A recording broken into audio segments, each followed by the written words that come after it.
Boa noite, queridas irmãs e irmãos. Que a paz do nosso querido Mestre Jesus esteja em todos os nossos corações.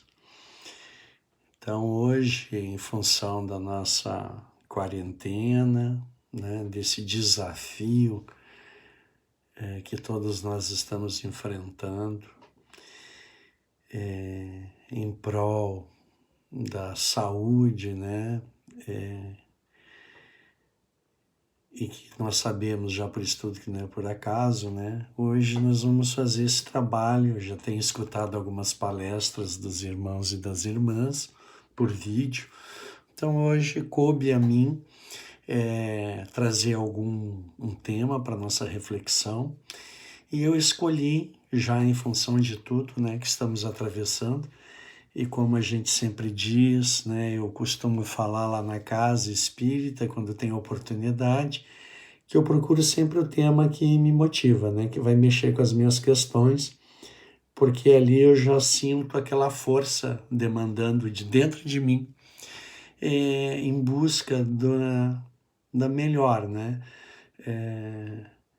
no maior esclarecimento, frente às orientações do Cristo, e através da nossa doutrina tão querida, que o Kardec organizou para nós, e o Chico aí, então, dando essa continuidade ao seu trabalho, vem o Chico Xavier ampliando aí a obra espírita e nos facilitando esse entendimento a respeito das leis de Deus e do seu imenso amor, Então eu escolhi o Cristo Consolador e vou ler então esse trechinho e vamos fazer algumas reflexões a respeito desse tema, tá bom?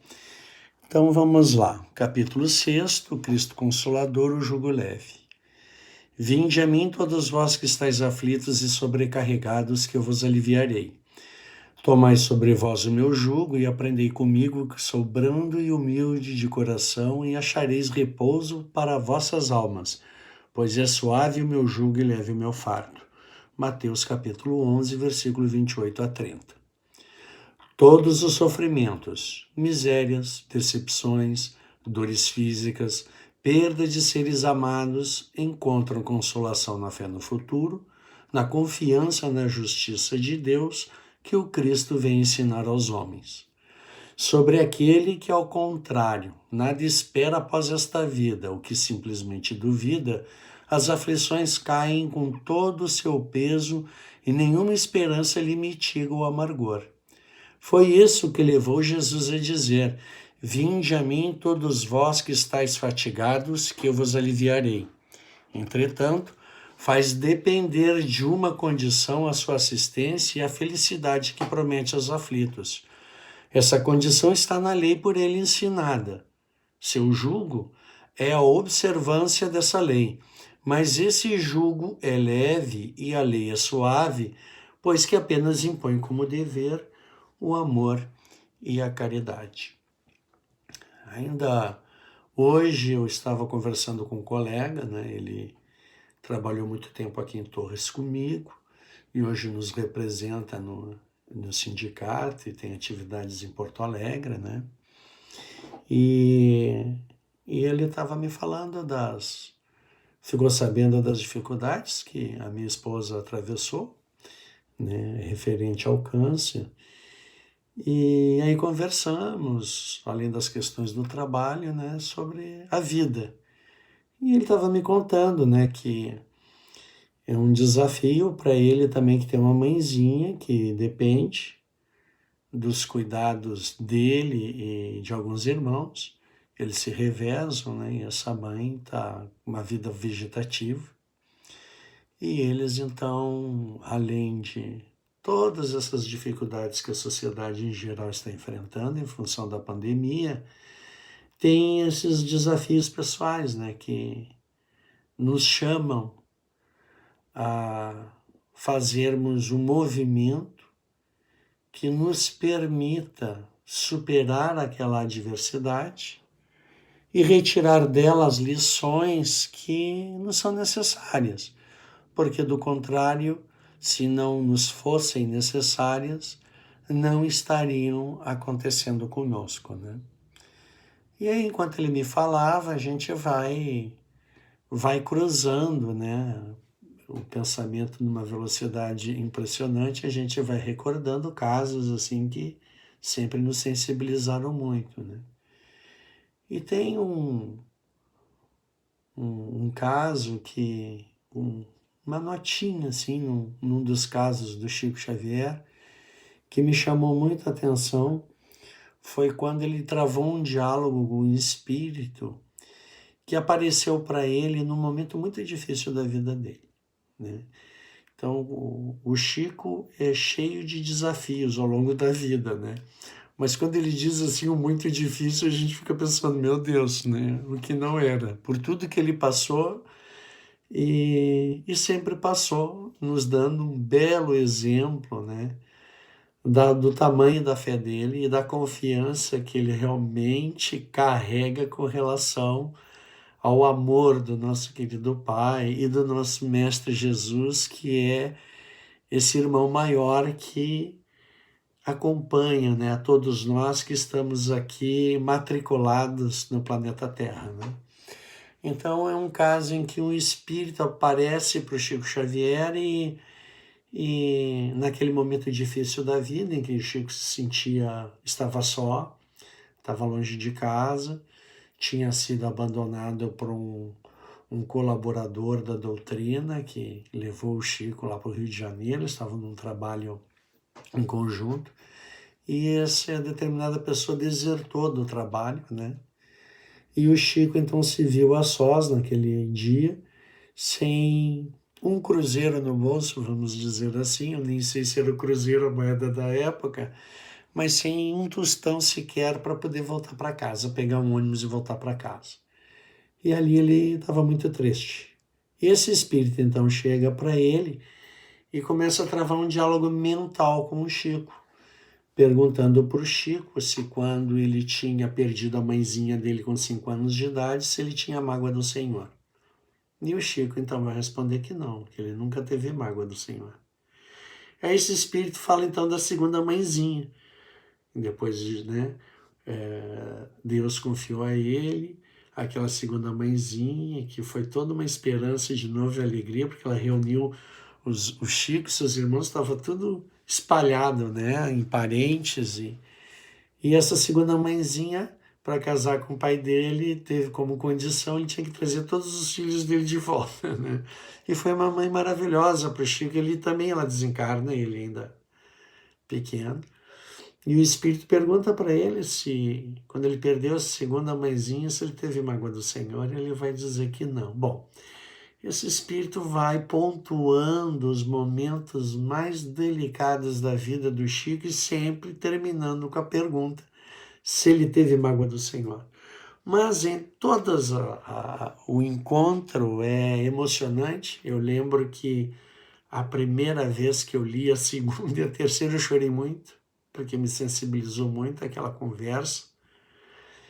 Mas teve um momento que eu acho que é marcante para todos nós em função do que o Chico representa, né? Dentro, particularmente para mim, e eu tenho certeza que para muitos, e alguns irmãos e irmãs que conviveram com o Chico ou estiveram mais próximos, eu acho que a coisa ainda é mais intensa pelo fato de poder sentir o amor desse irmão, né?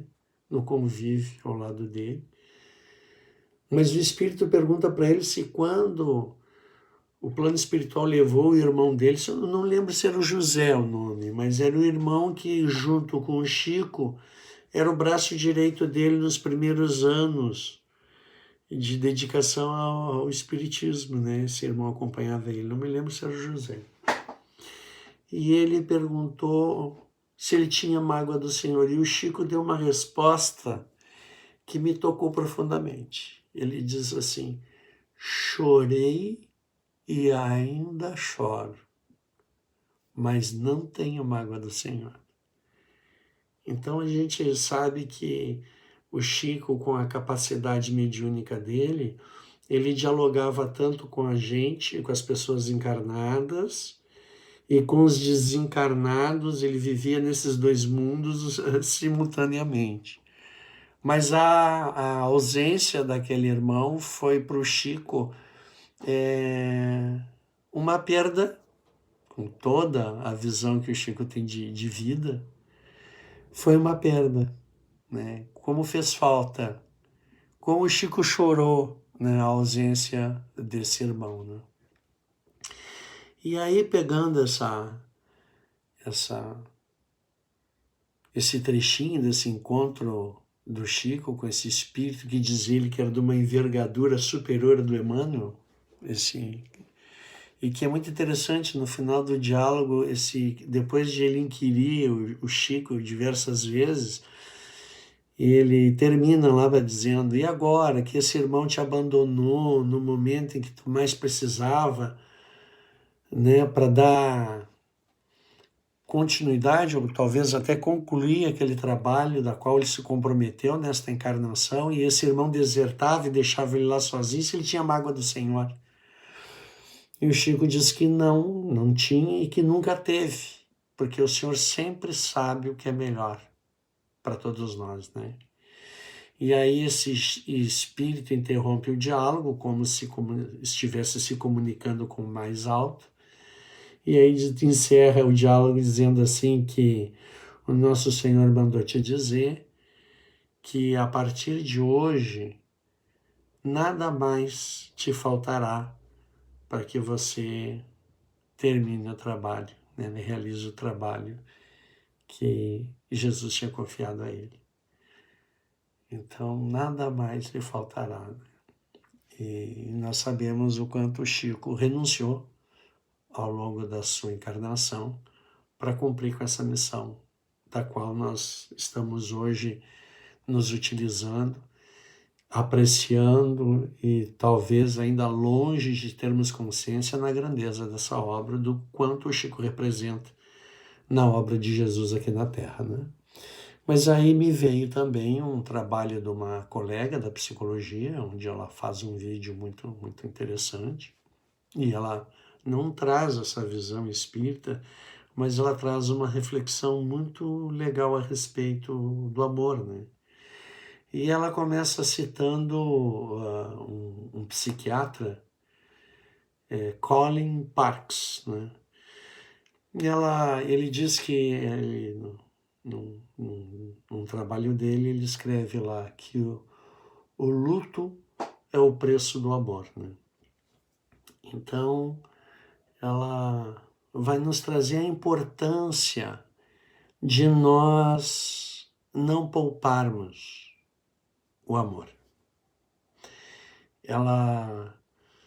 O amor é uma prática que a gente, quanto mais exercita, mais ele se desenvolve dentro da gente, e quanto mais a gente coloca ele em ação, mais ele se multiplica dentro de nós.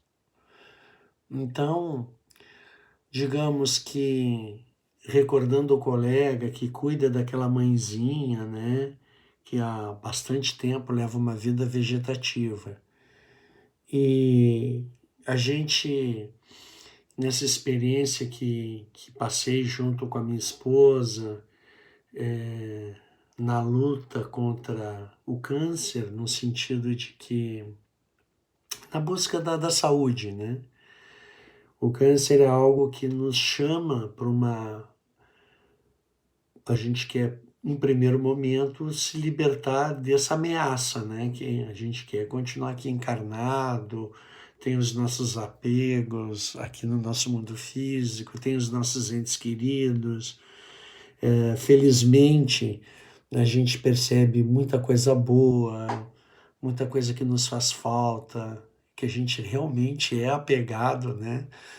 Mas enquanto a gente está lutando contra esse mal físico, né, que está agredindo o nosso aparelho físico, nós estamos movimentando também a nossa cura espiritual. Porque uma coisa está ligada à outra. Toda vez que nós fazemos um movimento em relação à vida, em relação à saúde física, em relação ao bem-estar físico, nós estamos movimentando energias psíquicas que vão como um ato, como um reflexo desse movimento de buscar o bem-estar físico, vai nos dando consciência da necessidade desse bem-estar psicológico e espiritual, né? Então, quanto mais nós nos dedicamos em função da vida, e aí a gente tem aqueles exemplos da relação amorosa, da relação familiar, onde nós temos um ente querido da qual a gente quer muito bem, a gente ama por demais e não quer ficar sem eles, né? Quando eles estão aqui no nosso mundo, a gente talvez não dê o valor que ele realmente deveríamos dar a esta relação, a estas pessoas. Mas quando a dificuldade chega, a dor se instaura e a gente está sob a ameaça da morte, a gente dá uma redimensionada nas coisas. E começamos a perceber que o que havia de mais precioso, a gente talvez estivesse dedicando pouco tempo. Então esse colega me fala que esse cuidado que eles têm agora com a mãe, que os irmãos vão se revezando, e que 2 irmãos, ele e uma irmã, moram na casa com a mãe, e outros 3 vão até a casa para passar a noite, 1 noite, 2, enfim, com a mãe, para que eles possam dormir melhor, né? Então, ao longo desse tempo, esse colega fala do quanto essa convivência com a mãe nessa condição transformou, né? Ele se dá conta, mesmo não sendo espírita, ele se dá conta do quanto a experiência da vida vem trabalhando dentro dele, modificando essa pessoa. Ele se sente mais maduro, mais forte e mais grato pela vida. Vejam, né? Quando a mãe tinha saúde, talvez ele não tivesse a gratidão que ele tem pela vida, como ele sente hoje em função desse desafio que ele vive com a mãe. Então, a gente poderia dizer que quanto mais amor nós dedicarmos àquela pessoa, amar muito ela, porque ela é muito importante para nós. Não sei se vocês já disseram isso, ou se já escutaram isso, né? Deus me livre perder a minha mãezinha, né? Se minha mãe morrer, eu acho que eu morro junto, né? Essa ligação forte que se tem com a mãe, às vezes com o pai, com o irmão, às vezes é com a esposa ou com o marido, né? Deus me livre perder essa pessoa, eu não suportaria, né?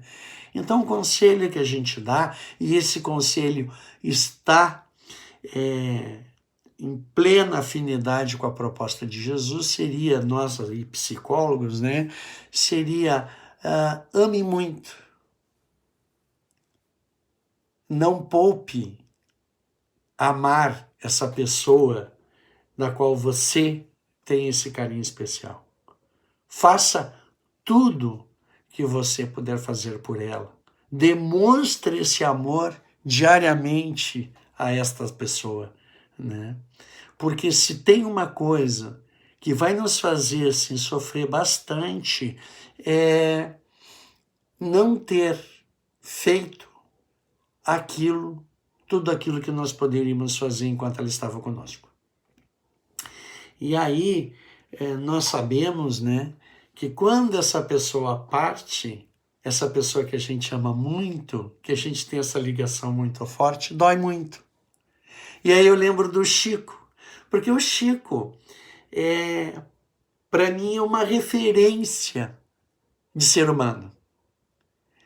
Eu vejo o pouco que eu entendo do Chico Xavier, eu vejo ele como uma pessoa muito forte, um espírito muito forte. Nós, teoricamente, sabemos muito disso. Mas quem conviveu com o Chico consegue perceber que a sensibilidade enorme do Chico que é confundida com fragilidade. E o Chico, então, no Chico fica muito fácil de perceber a diferença entre ser sensível e ser frágil. Por quê? Porque o Chico era sensível em um espírito de uma fortaleza tremenda, né? E não é para menos que ele recebeu a missão que recebeu, né?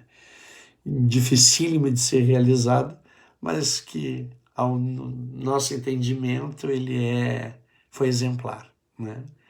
Pela envergadura espiritual desse irmão, né? Que é um espírito muito iluminado, né? Jesus seleciona ele para fazer esse trabalho da terceira revelação, de trazer aí o Cristo Consolador dentro da obra espírita, e que ele vem agora como Chico dar continuidade a essa obra maravilhosa, né? Não há dúvida. Bom, quanto a isso. Então, o Chico, ele fala para aquele espírito, né? Chorei muito e ainda choro. Então mostra a ligação de amor, né, que o Chico tem com esse irmão. Mas ele nunca teve mágoa do Senhor, né? Porque o Senhor sempre soube e sabe o que é melhor para todos nós, né? Então, o Chico é aquele irmão que a dedicação dele por todos nós foi tamanha, e ainda é, porque ele continua trabalhando em benefício de todos nós. É aquele que o tempo passa e ele não sente um arrependimento, né? Um arrependimento por não ter feito algo. Ele fez. Então que o Cristo nos consola, como lembra aqui o trecho do Evangelho, né? Entretanto, faz depender de uma condição a sua assistência e a felicidade que promete aos aflitos. Essa condição está na lei por ele ensinada.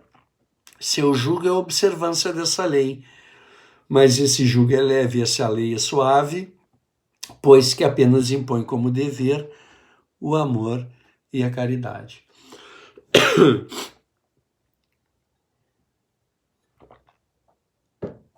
Então, praticar a caridade, amar cada vez mais, eu acho que esse é o nosso grande desafio. E esse momento, acho que nos traz assim uma noção do quanto o amor é o elemento curador. Essa dor que nós sentimos, quanto maior é nosso amor, mais dói a perda daquele ente querido, mas esse amor ele foi tão desenvolvido, tão cultivado nessa relação, que vai ser ele que vai curar a dor que a gente vai sentir na hora da perda.